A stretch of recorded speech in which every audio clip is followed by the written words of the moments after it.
berikan sifat ini kepada baginda Rasul sallallahu alaihi wasallam dengan mengatakan bil mu'minina raufur rahim, kepada orang mukmin, kepada orang beriman. Sebenarnya Nabi ini adalah seorang Nabi yang sangat mempunyai perasaan belas kasihan serta sayang kepada umatnya, serta sayang kepada orang-orang yang beriman. Kata ulama tafsir, Allah Ta'ala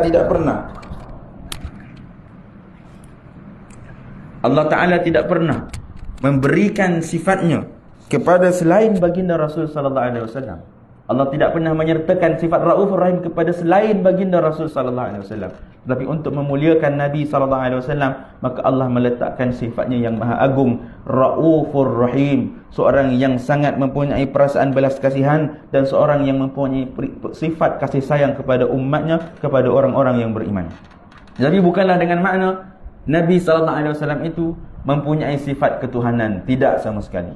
Kerana hari ini muncul tuan-tuan golongan kumpulan yang mendakwa Nabi SAW itu adalah Tuhan. Dan ini adalah golongan yang sesat, yang wajib kita hindari, yang wajib kita cegahi. Dan fahaman ini pun telah difatwakan sesat oleh Jawatan Kuasa Fatwa Negeri Sembilan pada Muzakarah Fatwa bilangan ketiga tahun 2023, baru-baru ini. Cuma kenyataannya belum dikeluarkan secara umum. Tapi secara jelas tuan-tuan, bila kita baca sahaja kajian tentang fahaman sihab ni, jelas kita tahu bahawa dia adalah fahaman yang menyeleweng, yang mendakwa bahawa Nabi SAW itu adalah Tuhan. Kita memuliakan Nabi SAW seperti mana yang diperintahkan oleh Allah. Kita mencintai baginda Rasul SAW seperti mana yang diperintahkan oleh Allah Ta'ala. Tetapi tidak melampau sehingga meletakkan Nabi SAW pada tempat yang tidak selayaknya. Nabi adalah seorang makhluk Allah Ta'ala, adalah kekasih Allah Ta'ala, dan tidak akan mampu mencapai kepada tahap ketuhanan. Kerana Allah adalah Tuhan yang menciptakan dan Nabi adalah makhluk. Walaupun Nabi merupakan makhluk yang terpuji, tetapi Nabi SAW masih seorang makhluk yang biasa, yang diciptakan oleh Allah Subhanahu wa Ta'ala. Tuan-tuan yang dirahmati Allah Subhanahu wa Ta'ala, maka perintah untuk kita memuliakan Nabi SAW, untuk kita mencintai Nabi SAW yang merupakan nikmat yang besar kepada kita, juga adalah merupakan perintah Allah di dalam Al-Quran. Allah menyuruh kita untuk memuliakan Nabi SAW. Allah sebut dalam Al-Quran, alladzina yattabi'una ar-rasulan nabiyyal ummi. Allah kata mereka yang mengikut seorang rasul yang merupakan juga seorang nabi yang ummi, alladzi yajidunahu maktuban indahum fit Taurati wal Injil. Yang mana nabi ini, yang mana rasul ini, namanya, ceritanya telah tercatat di dalam kitab-kitab samawi yang terdahulu, dalam kitab Taurat dan dalam kitab Injil. Ya'muruhum bil ma'ruf wa yanhahum 'anil munkar. Yang mana dalam kitab-kitab samawi ini juga Allah Ta'ala telah menyebutkan bahawa Nabi akhir zaman ini adalah seorang Nabi akan diutuskan dengan tugasnya adalah untuk mengajak manusia kepada kebaikan dan mencegah manusia daripada kejahatan. Wa yuhillu lahumut thayyibat wa yuharrimu 'alaihimul khaba'ith. Dan Nabi ini diutuskan untuk menghalalkan segala perkara yang baik dan mengharamkan segala perkara yang keji, segala perkara yang buruk. Wa yad'u anhum israhum wal aghlal allati kanat 'alaihim. Dan kata Allah Ta'ala, Nabi ini diutuskan sebagai rahmat, sebagai nikmat kepada umat umat manusia, yang mana Nabi SAW ini diutuskan dengan yad'u anhum israhum wal aghlal, dengan Allah menggugurkan segala kepayahan, kesusahan daripada syariat umat-umat yang terdahulu. Kita tahu bahawa umat yang terdahulu Allah Ta'ala berikan syariat yang berbeza dengan syariat umat baginda Rasul SAW. Dan syariat yang Allah berikan kepada mereka adalah syariat yang sangat berat, tuan-tuan. Mereka apabila pakaian terkena dengan najis, maka mereka tidak boleh melakukan seperti mana umat baginda Rasul SAW. Apabila pakaian mereka terkena najis, maka mereka perlu memotong pakaian mereka. Dia tak boleh basuh seperti kita. Kita ada namanya najis mukhaffafah, ada najis mutawassitah, najis mughalladhah. Kalau najis mukhaffafah cukup dengan hanya merinjiskan, meratakan di kawasan. Kalau najis mutawassitah cukup dengan mengalirkan air. Kalau dalam air yang 2 kullah, boleh masuk dalam air yang 2 kullah, itu tidak menjadi masalah, tidak menjadikan pakaian itu semakin kotor, bahkan menyucikan pakaian tersebut. Kalau najis mughalladhah adalah dengan membasuh 7 kali basuhan ihdahunna biturab, salah satunya dengan air tanah. Maka ini adalah cara kaedah basuhan yang sangat mudah nak dibandingkan dengan pensyariatan umat-umat yang terdahulu. Umat yang terdahulu mereka perlu memotong pakaian mereka, mereka tak boleh basuh. Kok kita lah hari ni, tuan-tuan, kalaulah syariat itu masih ada pada hari ni, yang gegak macam mana baju kita, tuan-tuan? lompong tuan-tuan, bertampar-tampar sudah kita kena datang ke masjid. Sebab apa? Baju kena pakaian kena gunting, terkena air kencing, terkena najis, kena gunting tuan-tuan. Tak boleh hanya cukup dengan dibasuh. Maka inilah kata Allah Ta'ala, wa yada'u anhum israhum. Allah menggugurkan kesusahan, kepayahan yang telah sedia ada kepada umat-umat yang terdahulu. Begitu juga di dalam Al-Quran bagaimana Allah menceritakan hukuman bagi umat yang terdahulu apabila mereka melakukan dosa kepada Allah Ta'ala, maka tidak memadai dengan hanya mereka bertaubat kepada Allah. Mereka perlu membunuh diri mereka untuk menebus kesalahan yang telah mereka lakukan. Tak cukup hanya dengan bertaubat seperti mana yang Allah berikan kepada umat baginda Rasul sallallahu alaihi wasallam. Wanita yang kedatangan haid pada syariat umat yang terdahulu, mereka akan memisahkan wanita-wanita itu daripada rumah mereka. Mau orang perempuan tuan-tuan, kalau mereka kedatangan haid, mereka akan buat satu rumah yang khas. Kau duduk kat situ kata dia, sampai suci baru masuk rumah balik. Bahkan mereka tidak makan bersama dengan wanita-wanita yang kedatangan haid. Mereka menganggap bahawa perempuan yang kedatangan ini sangat jijik, sangat kotor. Sedangkan umat baginda Rasul sallallahu alaihi wasallam telah memuliakan orang perempuan.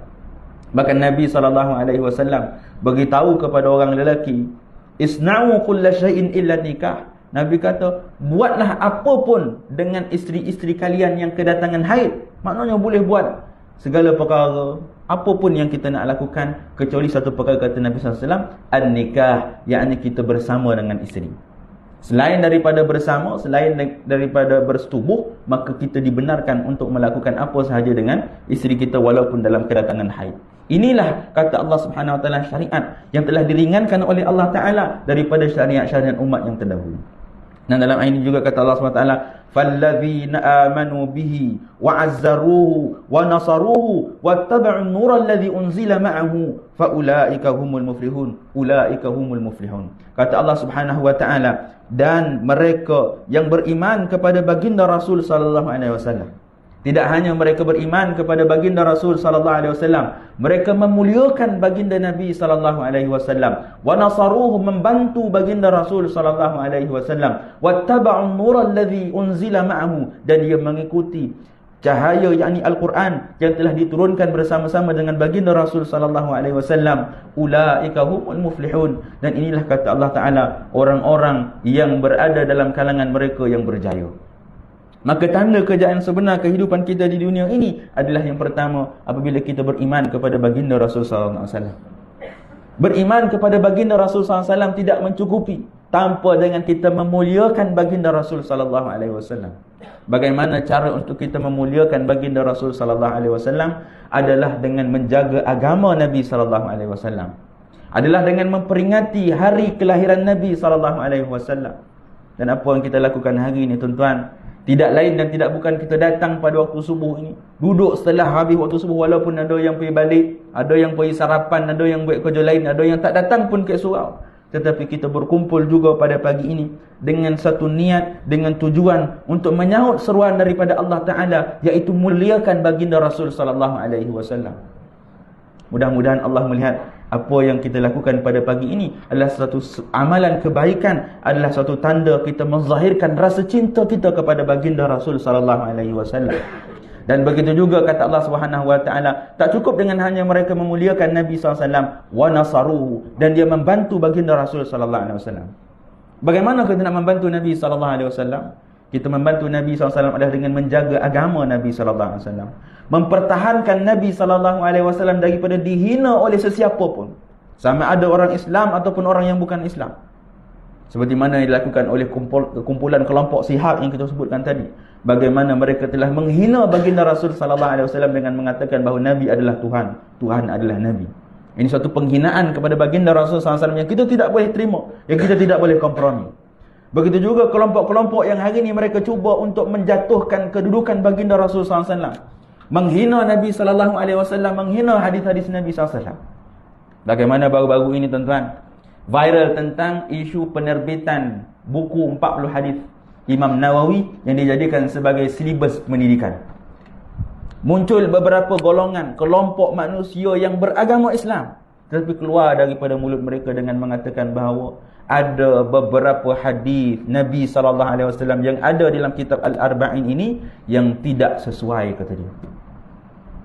Bagaimana seorang Muslim, seorang mukmin yang mengatakan bahawa dia beriman kepada Allah, beriman kepada Rasul, tapi boleh mengatakan bahawa ada hadis Nabi yang tidak sesuai? Ini adalah suatu kebiadaban kepada Nabi SAW yang kita tidak boleh terima, walau siapa pun yang mengatakan perkataan tersebut. Kenapa? Kerana kita diperintahkan oleh Allah untuk membantu Nabi SAW, untuk mempertahankan baginda Rasul SAW. Begitu juga apabila Nabi SAW dihina, Nabi dicerca, Nabi difitnah, Nabi dikatakan berkahwin dengan kanak-kanak, Nabi dikatakan adalah seorang manusia yang tidak cukup dengan seorang isteri, dan pelbagai tahmahan, kejian yang diberikan kepada Nabi SAW. Dibuatkan gambar-gambar yang menghina baginda Rasul SAW, dan tanda seseorang itu beriman kepada Allah, memuliakan Nabi adalah dia membantu baginda Rasul SAW apabila dihina. Dia tak boleh duduk diam apabila Nabi dihina, dicerca. Dia mesti melakukan sesuatu untuk mempertahankan, untuk membantu baginda Rasul SAW. Begitu juga membantu Nabi SAW dengan menyebarkan hadis-hadis Nabi SAW dan menjaga daripada menyebarkan hadis-hadis palsu yang didakwa daripada Nabi SAW. Dan begitu juga kata Allah Subhanahu wa taala, wattaba'un nural ladzi unzila ma'ahu, dan kita mengikut cahaya yakni Al-Quran yang Allah turunkan kepada baginda Rasul sallallahu alaihi wasallam. Mudah-mudahan kita termasuk dalam kalangan orang yang berjaya yang Allah sebutkan di dalam ini, ayat ini. Tuan-tuan yang dirahmati Allah Subhanahu wa taala, maka kita hari ini adalah menyambut kelahiran Nabi SAW, walaupun sebenarnya berlaku perselisihan pandangan ulama tentang tarikh sebenar kelahiran baginda Rasul SAW. Ada sebahagian riwayat mengatakan sebenarnya tarikh kelahiran Nabi SAW itu adalah pada 2 Rabiul Awal. Dan ini merupakan pandangan Ibnul Abdul Barr dalam kitab Al-Isti'ab fi Ma'rifatis Sahabah. Al-Imam Ibn Abdul Barr rahimahullahu ta'ala, beliau berpandangan sebenarnya tarikh kelahiran Nabi itu adalah pada tanggal 2 Rabiul Awal, bukan pada 12 Rabiul Awal. Bahkan ada sebahagian riwayat daripada Humaidi yang mana beliau meriwayatkan daripada Ibn Hazm, Al-Imam Malik meriwayatkan daripada Uqaili, Zuhri meriwayatkan daripada Jubair bin Mut'im, dan beberapa ulama yang lain mengatakan bahawa sebenarnya tarikh kelahiran Nabi SAW itu adalah pada 8 Rabiul Awal tahun gajah, bukan pada 12 Rabiul Awal. Dan begitu juga ada riwayat mengatakan tarikh kelahiran Nabi SAW itu adalah pada tanggal 9 Rabiul Awal. Dan inilah menurut saya secara peribadi antara pandangan yang kuat, yang mengatakan bahawa sebenarnya tarikh kelahiran Nabi SAW itu adalah merupakan pada 9 Rabiul Awal. Dan ini merupakan pandangan-pandangan ulama sirah seperti Al-Mubarakfuri dalam kitabnya Rahiqul Makhtum, dan begitu juga Syekh Muhammad Al-Khudari dalam kitabnya berjudul Nurul Yaqin. Dan kebanyakan ulama sirah berpandangan bahawa sebenarnya tarikh kelahiran Nabi SAW itu adalah pada tanggal 9 Rabiul Awal. Dan ada juga yang mengatakan bahawa sebenarnya adalah pada tahun 10 Rabiul Awal. Dan ini merupakan pandangan Al-Imam Ibn Asakir, pandangan Al-Mujahid, yang mana boleh ambil daripada Imam Sya'bi dan beberapa ulama yang lain. Tetapi tuan-tuan, tidak dinafikan bahawa pandangan yang paling masyhur Nabi SAW itu dilahirkan pada 12 Rabiul Awal, yakni pada hari ini waktu subuh. Ada sebahagian ulama seperti Sayyid Abdullah bin Siddiq Al-Ghumari, beliau mengatakan bahawa sebenarnya dia bukanlah waktu subuh, tapi dia waktu pagi. Kemungkinan waktu duha, kemungkinan waktu-waktu yang lain, tapi yang penting ianya adalah pada waktu pagi. Ala kulli hal, menurut pandangan yang paling masyhur, yang mana pandangan ini juga merupakan pandangan Ibn Ishaq, seorang imam, seorang ulama hadis yang hidup sezaman dengan Imam Malik rahimahullahu taala. Begitu juga yang merupakan pandangan Al-Imam Az-Zahabi, seorang ulama hadis yang terkenal, pengarang kepada kitab Siyarul Alam An-Nubala. Dan ini juga merupakan pandangan Al-Imam At-Tabari yang merupakan ulama yang telah menafsirkan Al-Quran dengan tafsiran yang sangat hebat yang dinamakan sebagai tafsir Imam Tabari. Jadi pandangan ini sebenarnya tuan-tuan bukanlah pandangan daripada ulama yang cikai-cikai, tuan-tuan. Jadi tak boleh kita menyalahkan orang yang menyambut pada 12 Rabiul Awal dengan hanya memberikan dakwaan kononnya sebenarnya bukanlah 12 Rabiul Awal merupakan tarikh kelahiran Nabi. Bahkan hari ini tuan-tuan muncul kelompok dia kata, oh, hari ini orang yang sambut 12 Rabiul Awal ni sebenarnya dia menyambut hari kelahiran Nabi, dia bergembira pada hari kelahiran Nabi, bukan pada hari kelahiran Nabi. Lalu dia kata, apa yang kita buat sebenarnya hari ini adalah merupakan perkara bid'ah yang sepatutnya ditinggalkan. La haula wala quwata illa billah. Orang yang seperti ini sebenarnya tuan-tuan, dia tak belajar sirah Nabi SAW. Dia tidak melihat kepada pandangan-pandangan ulama tentang tarikh kelahiran Nabi SAW. Berlaku perselisihan ulama, maka bila mana berlakunya perselisihan, maka sebaiknya kita menghormati pandangan ulama. Kalau tak nak ambil 12 Rabiul Awal, silakan. Tapi jangan menyalahkan mereka yang berpandangan bahawa tarikh kelahiran Nabi itu adalah pada 12 Rabiul Awal. Maknanya, kita menyambut hari ini juga mengambil daripada beberapa pandangan ulama. Dan ini telah dilakukan, telah berkurun lamanya tuan-tuan. Kita menyambut Maulidur Rasul di Malaysia ini khususnya. Sehingga ada satu cuti umum untuk sambutan Maulidur Rasul yang bukan 1 tahun, 2 tahun kebelakang, tapi telah dilakukan sebelum ini semenjak lama tuan-tuan. Dan ini adalah antara tanda yang menunjukkan ianya adalah satu perkara yang baik yang boleh kita lakukan. Dalam kaedah fiqh ada menyatakan ma ra'ahul muslimu hasanan fahuwa 'indallahi hasan. Kaedah fiqh mengatakan bahawa apa yang dilihat oleh orang Islam sebagai sesuatu yang baik, maka ianya juga adalah baik di sisi Allah Subhanahu wa taala. Apabila orang Islam daripada dahulu telah melakukan perkara ini, telah menyambut Maulidur Rasul, hari kelahiran Nabi sallallahu alaihi wasallam, maka ini adalah sesuatu yang baik dan insya-Allah ianya merupakan satu perkara yang baik di sisi Allah Subhanahu wa taala. Dan asal bagi sesuatu perkara itu adalah harus. Al-aslu fil asya' al-ibahah. Apapun kita nak buat di atas muka bumi ini, maka hukumnya adalah harus. Bila orang tanya, kita sambut Maulidur Rasul ni hukumnya apa, dia kata? Ada yang kata bid'ah, tak boleh sambut Maulidur Rasul. Kata ini Nabi tak buat, zaman sahabat tak buat, zaman tabi'in tak buat, tiba-tiba kita buat, kata dia. Bahkan mereka mengatakan lau kana khairan lasabaquna ilaih. Dia kata kalaulah bondo ni baik, apa yang kita buat hari ni tuan-tuan, menyambut Maulidur Rasul adalah perkara yang baik, dia kata nescaya Nabi dah buat dah. Nescaya sahabat sendiri Abu Bakar, Umar, Uthman, Ali dah buat dah bondo ni. Tapi tak pernah dibuat langsung oleh mana-mana sahabat pun pada zaman baginda dan pada zaman sahabat radhiyallahu taala anhum ajmain. Menunjukkan kata mereka ini perkara bid'ah, tak boleh kita buat. Tapi kita jawab tuan-tuan, asal bagi sesuatu perkara itu adalah harus. Selagi mana tidak ada dalil larangan daripada Al-Quran dan As-Sunnah, tidak ada larangan pada syarak, maka hukumnya adalah harus. Dan bukanlah apa yang kita lakukan pada hari ini tuan-tuan, buat benda bid'ah. Bismillah. Minta izin minum tuan-tuan, bila semangat ni tokat koring tuan-tuan.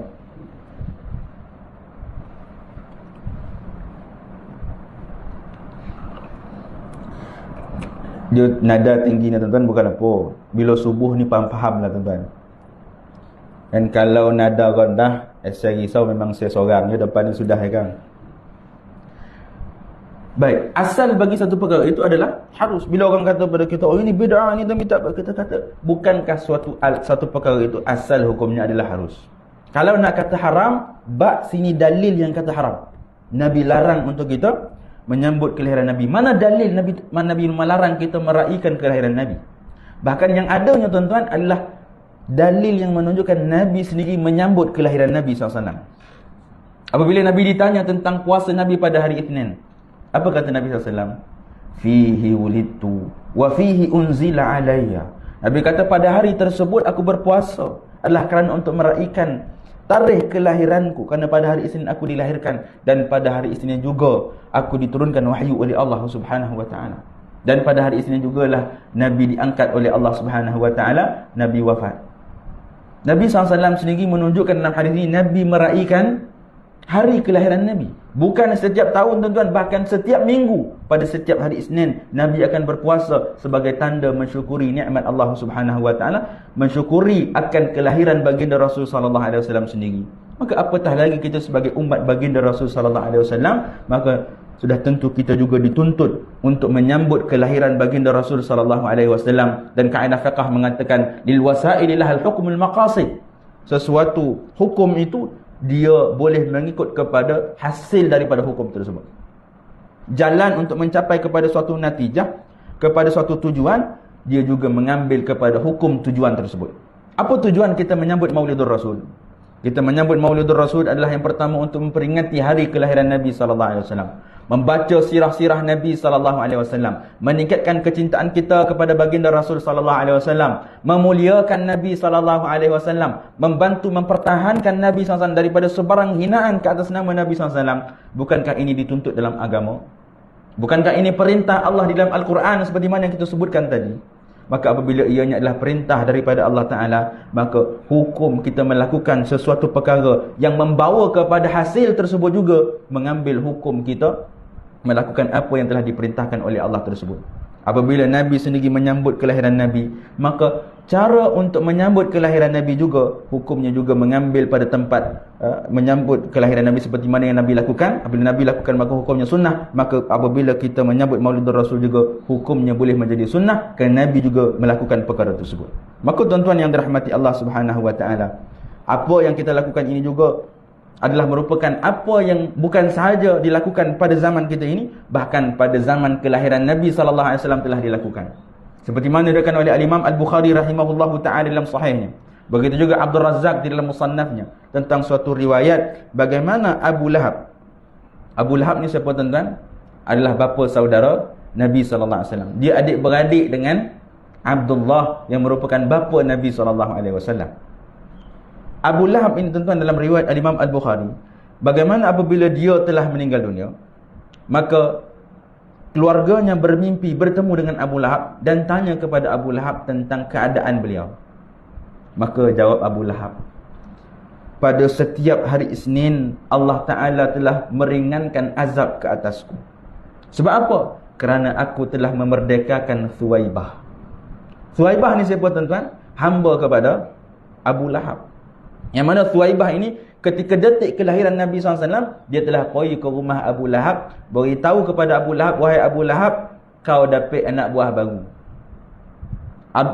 Abu Lahab pada ketika itu bila dengar dia dapat anak buah, dapat daripada anak Abdullah, yang antara adiknya, antara abangnya yang dia cintai, yang dia kasihi, dan dia tahu pada ketika itu Abdullah dah meninggal dunia, maka dia sangat gembira sehingga dia kata kepada Thuwaibah, wahai Thuwaibah, mulai hari ini, detik ini, aku merdekakan engkau wahai Thuwaibah. Sebab apa Abu Lahab memerdekakan Thuwaibah? Kerana kegembiraan Abu Lahab di atas kelahiran baginda Rasul sallallahu alaihi wasallam. Kata Abu Lahab, aku diringankan azab oleh Allah Subhanahu wa taala hanya kerana aku bergembira di atas kelahiran baginda Rasul sallallahu alaihi wasallam. Kerana itu juga kata Syekh Syamsuddin bin Nasiruddin Ad-Dimashqi, seorang ulama hadis Dimashq, ulama hadis Syam ataupun hari ini Suria. Beliau menyusun satu bait syair dengan mengatakan, idza kana hadza kafiran jaa dhammuhu wa tabbat yadahu fil jahim mukhallada ata fi kulli yawmi ithnain daima yukhaffafu anhu lisururi bi ahmada fama dhanna bil abd alladhi tula umrihi bi ahmada masruran wa mata muwahhida. Kata Syekh Syamsuddin bin Nasiruddin Ad-Dimashqi, kata beliau, kalaulah orang yang kafir seperti ini, orang yang kafir yang telah Allah Ta'ala hina di dalam Al-Quran, yang Allah Ta'ala rakamkan satu surah yang khusus untuk mengutuk perbuatan Abu Lahab. Yang ini dalam surah Tabbat yada Abi Lahabiw watab.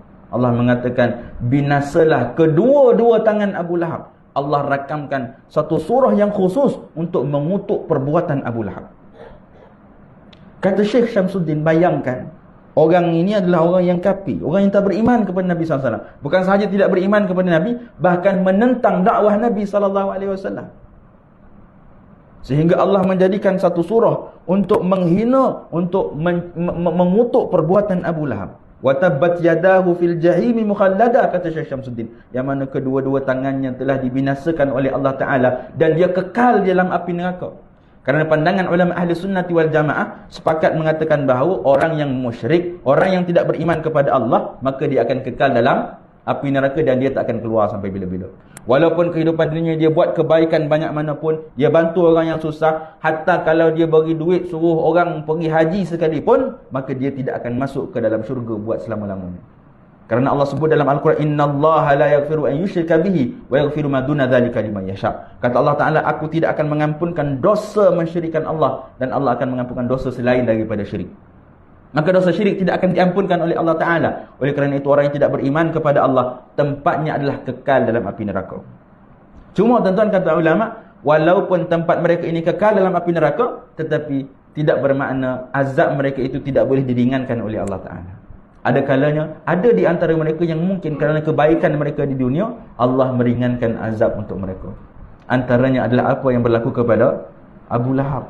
Allah ringankan azab kepada Abu Lahab pada setiap hari Isnin, kerana pada hari tersebut beliau telah bergembira di atas kelahiran baginda Rasul sallallahu alaihi wasallam. Maka kata Syekh Syamsuddin, bagaimana pula dia kata, kalaulah seseorang yang beriman kepada Allah, beriman kepada baginda Rasul sallallahu alaihi wasallam, yang mana sepanjang hayatnya dia bergembira di atas kelahiran baginda Rasul sallallahu alaihi wasallam, dan dia mati dalam keadaan beriman kepada Allah dan Rasul.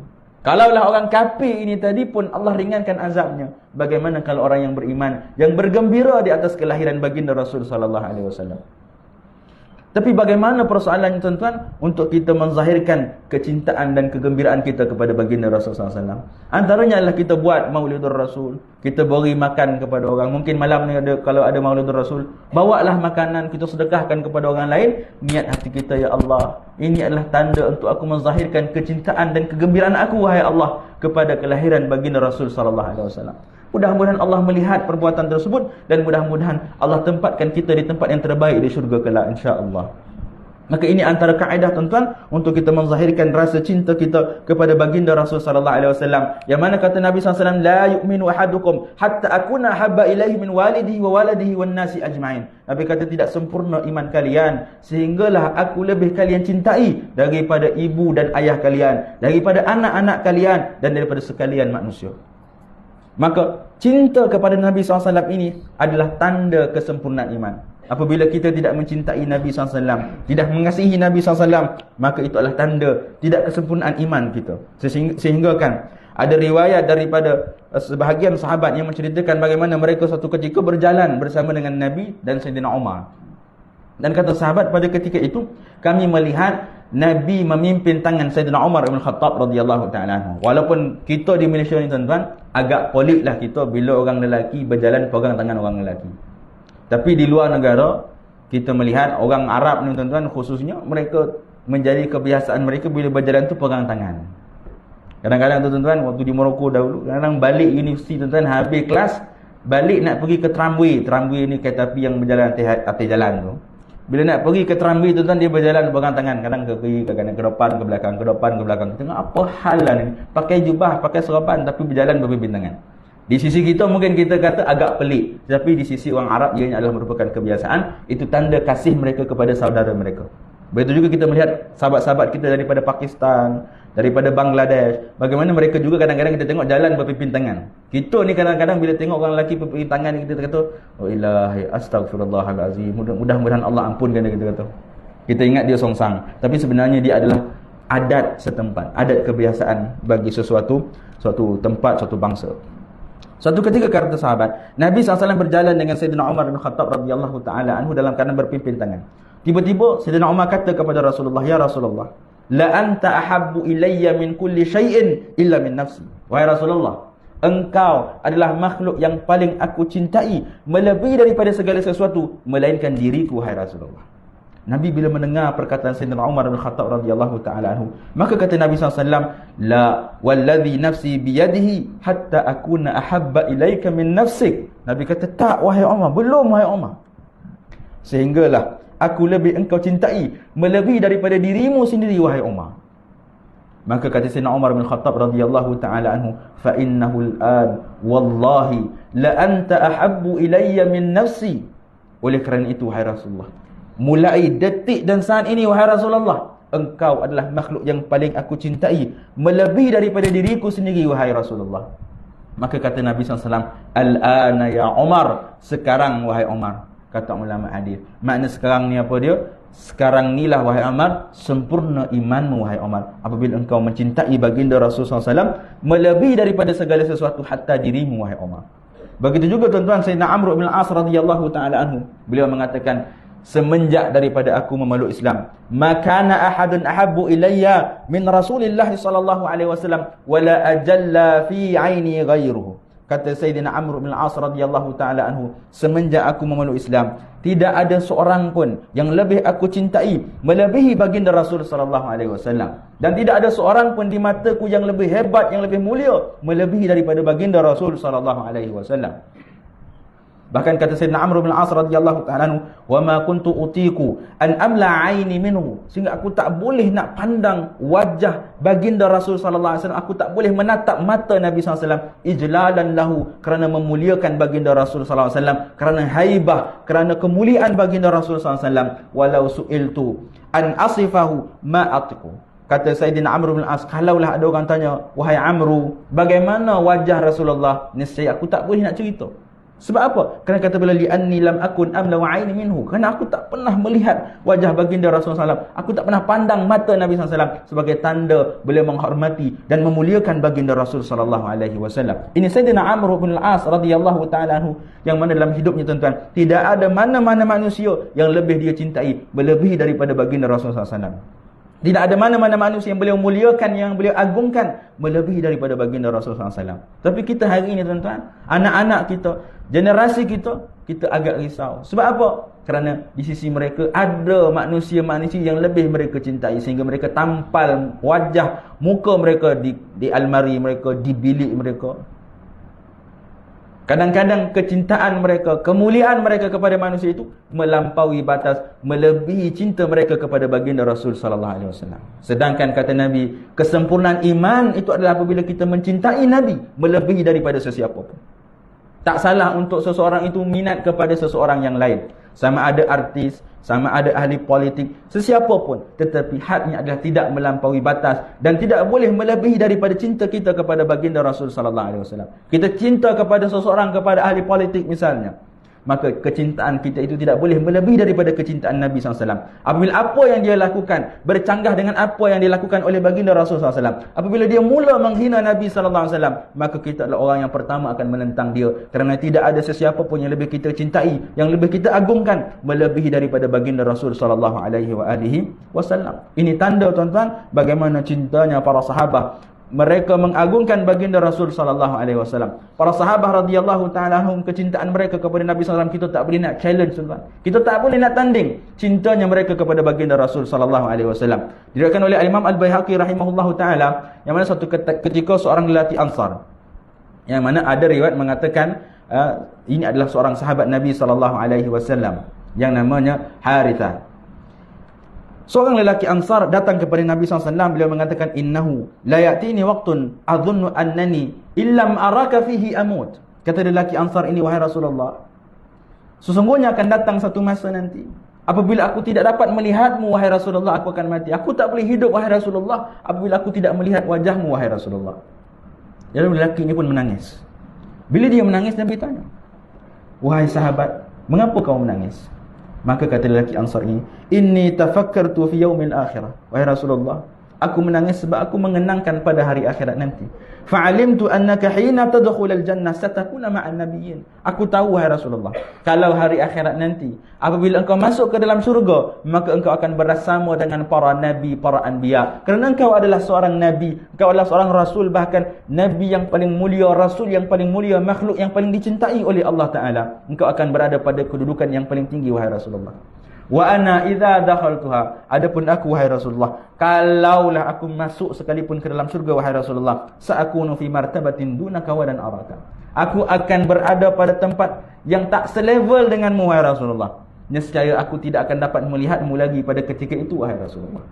Dan apa yang dikatakan oleh lelaki Ansar ini adalah perkara yang benar. Sehingga Nabi SAW pada ketika itu, tuan-tuan, Nabi tak boleh nak jawab. Kenapa yang disebutkan betul? Kerana Nabi SAW itu adalah makhluk yang paling mulia, makhluk yang paling dicintai oleh Allah. Dan nescaya Nabi berada pada tempat yang paling agung, tempat yang paling mulia dalam syurga. Lelaki Ansar ini cintanya kepada baginda Rasulullah SAW. Dia menangis sebab apa? Kerana dia risau pada hari akhirat nanti dia tidak lagi mampu menatap, melihat wajah baginda Rasulullah SAW. Maka Nabi diam sehinggalah turunnya firman Allah Subhanahu wa taala dalam surah An-Nisa ayat 69, "Wa man yuti'illaha war rasul fa ulaika ma'al ladzina an'ama Allahu 'alaihim minan nabiyyin was-siddiqin wasyuhada'i was-salihin wa hasuna ulaika rafiqa." Kata Allah Subhanahu wa taala, barang siapa yang taat kepada Allah dan Rasul, fa ulaika ma'al ladzina an'ama Allahu 'alaihim minan nabiyyin, maka mereka ini adalah orang yang akan bersama-sama dengan orang yang diberi nikmat oleh Allah Taala daripada kalangan para nabi, daripada kalangan orang-orang yang saleh, daripada kalangan orang-orang yang siddiqin, daripada kalangan-kalangan syuhada dan salihin. Wa hasuna ulaika rafiqa, dan mereka inilah pembimbing, peneman yang terbaik di dalam syurga kelak. Maka Nabi SAW pun beritahu kepada sahabat Ansar ini, wahai sahabat, janganlah kau sedih, janganlah kau risau. Allah menjanjikan bahawa orang yang mentaati Allah, mentaati Rasul, dia akan bersama-sama dengan para anbiya, para orang saleh dan para siddiqin serta syuhada, dan nescaya engkau akan bersama dengan orang yang engkau cintai bersama dengan orang yang engkau kasihi. Begitu juga tuan-tuan, kata Nabi SAW kepada Sayyidina Anas bin Malik radhiyallahu taala anhu. Kata Sayyidina Anas suatu ketika datang seorang lelaki kepada Nabi, tanya mata sa'ah. Wahai Rasulullah, bila berlakunya kiamat? Nabi SAW bila ditanya tentang bila berlakunya kiamat, maka Nabi kata, ma'adat lis-sa'ah. Apa persediaan engkau wahai lelaki tentang kiamat? Bukan waktu yang perlu kau sibukkan, tetapi persediaan yang perlu kau sibukkan untuk kau berhadapan dengan kiamat. Bila kita bersedia tuan-tuan, maka berlakulah apapun dalam kehidupan kita. Keluarlah Dajjal ke, Imam Mahdi ke, maka nescaya kita boleh berhadapan dengannya. Keluar Dajjal, kita boleh tapih Dajjal. Keluar kau Dajjal. Sebab apa? Kerana kita ada persediaan untuk bertemu dengan Dajjal. Keluar Imam Mahdi. Kalau kita benar-benar orang yang beriman, orang yang taat kepada Allah dan Rasul, maka kita akan mengikut Imam Mahdi. Kita akan bersama dengan tentera Imam Mahdi. Tak perlu kita tunggu, tak perlu kita buat dakwaan. Okay, Imam Mahdi akan keluar 10 Muharram pada 1446 Hijrah. Dia buat andaian. Orang putih kata assumption. Dia pula pandai-pandai buat andaian. Bila tak keluar Imam Mahdi, sudah dia kata apa? Sebenarnya saya lah Imam Mahdi kata. Sudah dia jadi Imam Mahdi. Ini yang berlaku tuan-tuan tentang kes Habib Shah almarhum. Beliau baru saja meninggal dunia pada bulan Ogos ataupun September. Kami dimaklumkan Habib Shah yang membawa tarekat Naqsyaband di Labu, yang pernah ditangkap dan ditarik pendaftarannya di bawah Inaman Tarekat Tasawuf Negeri Sembilan. Beliau telah meninggal dunia. Mudah-mudahan Allah mengampunkan beliau. Tetapi tuan-tuan, masalah yang berlaku adalah apabila adanya dakwaan, adanya assumption, adanya andaian, kata waktu ni keluar Dajjal, ini nanti keluar Imam Mahdi. Kata Dajjal dah keluar, ada kat belakang rumah saya, kata dia. Dah Dajjal pula di belakang rumah dia. Maka ini sebenarnya dakwaan-dakwaan yang tidak sepatutnya keluar daripada orang beriman, daripada orang yang belajar hadis dari Nabi SAW. Kena beritahu kepada kita bahawa yang paling penting dalam kehidupan kita adalah persediaan kita untuk bertemu dengan kiamat, persediaan kita untuk bertemu dengan Dajjal dan apapun tanda-tanda pada akhir zaman. Dan kata Nabi SAW, tanya kepada lelaki ini, ma'adat lis-sa'ah, apa persediaan kau untuk bertemu dengan kiamat? Maka kata lelaki ini, la illa anni uhibbullah wa rasul. Wahai Rasulullah, ni tak adalah persediaan banyak benar, melainkan satu, wahai Rasulullah, aku cinta kepada Allah dan aku cinta kepada Rasul. Baginda Nabi SAW bila dengar perkataan lelaki ini, maka kata Nabi SAW, fa'innaka ma'a man ahbabta. Wahai lelaki, hari akhirat nanti engkau akan bersama dengan orang yang engkau cintai. Kata Sayyidina Anas bin Malik radhiyallahu ta'ala anhu bila mendengar perkataan Nabi ini, beliau kata, aku tidak pernah merasa gembira semenjak aku memeluk Islam segembira aku mendengar perkataan Nabi, fa'innaka ma'a man ahbabta. Sesungguhnya engkau akan bersama dengan orang yang engkau cintai. Kenapa? Kerana kata Sayyidina Anas bin Malik, fa ana uhibbu Rasulullah sallallahu alaihi wasallam wa Abu Bakr wa Umar. Aku cinta kepada Rasulullah, aku cinta kepada Abu Bakar, aku cinta kepada Umar, wa ana arju an akuna ma'ahum, dan aku sangat berharap pada hari akhirat nanti aku dapat duduk bersama dengan mereka. Li hubbi iyahum, kerana cintanya aku kepada mereka, wa in kuntu la'amalu bi amalihim, walaupun amalan aku tak mampu menandingi amalan mereka. Ini sahabat Nabi SAW Sayyidina Anas bin Malik radhiyallahu ta'ala anhu yang mengatakan bahawa amalannya tak mampu menandingi amalan Abu Bakar, Umar dan Rasulullah SAW. Apatah lagi kita tuan-tuan. Tapi mudah-mudahan dengan cintanya kita kepada Allah, cintanya kita kepada baginda Rasul sallallahu alaihi wasallam, Allah himpunkan kita pada hari akhirat nanti bersama-sama dengan baginda Rasul sallallahu alaihi wasallam. Dan cinta para sahabat ini tuan-tuan sebenarnya sangat hebat. Kalau kita nak cerita satu persatu, sangat banyak cerita-cerita tentang para sahabat, cerita-cerita tentang kecintaan mereka kepada baginda Rasul sallallahu alaihi wasallam, bagaimana mereka mengagungkan Nabi, bagaimana mereka menyelamat dan membantu baginda Rasul sallallahu alaihi wasallam. Antara kisah yang paling menarik tuan-tuan, sebelum kita habis, mungkin sebab tuan-tuan pun dah gelisah ya, mungkin perut pun dah berbunyi-bunyi, saya pun dah lapar sebenarnya tuan-tuan. Kisah yang terakhir tuan-tuan tentang Sayyidina Zaid bin Dathinah, melihatkan bagaimana kecintaan beliau kepada baginda Rasul sallallahu alaihi wasallam. Suatu ketika Sayyidina Zaid bin Dathinah, beliau telah diheret oleh orang Mekah, orang musyrikin Quraisy keluar daripada Mekah. Untuk apa? Untuk dia disiksa dan akhirnya dibunuh. Antara yang melakukan perbuatan tersebut, ketua yang namanya Abu Sufyan ibn Haram. Abu Sufyan telah menarik Sayyidina Zaid bin Dathinah keluar dan telah menyeksa Sayyidina Zaid bin Dathinah. Dan akhirnya dia mengatakan kepada Sayyidina Zaid bin Dathinah, anshuduka billah. Tengok tuan-tuan, bagaimana Abu Sufyan ini yang pada ketika itu tidak beriman kepada Allah, dan dia adalah orang yang memusuhi Islam, tapi dia bersumpah atas nama Allah.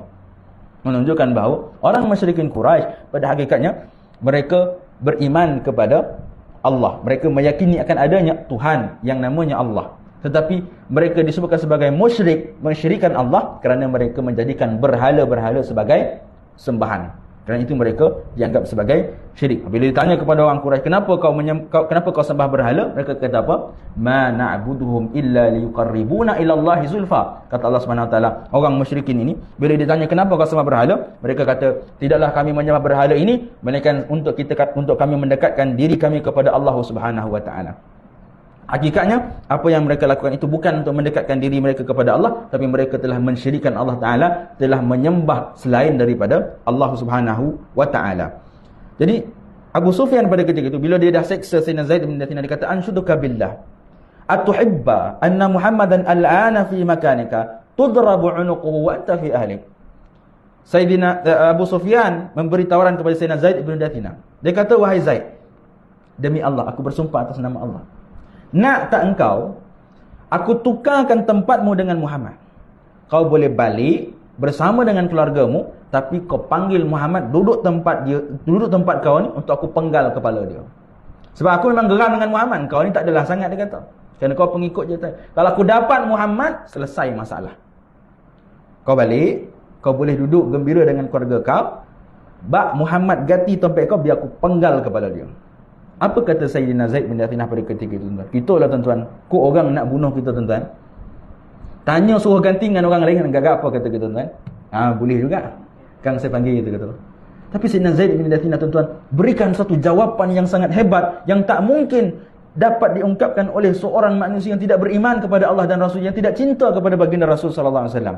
Beliau kata apa? Dia kata, wallahi, wahai Abu Sufyan, demi Allah, ma uhibbu anna Muhammadan al-ana fi makan alladhi huwa fihi tusibuhu syaukatun wa ana jalisun ma'a ahli. Kata Sayyidina Zaid bin Dathinah, wahai Abu Sufyan, demi Allah, aku tak sanggup Muhammad tertusuk dengan duri sekalipun dalam keadaan aku duduk bersama dengan ahli keluargaku.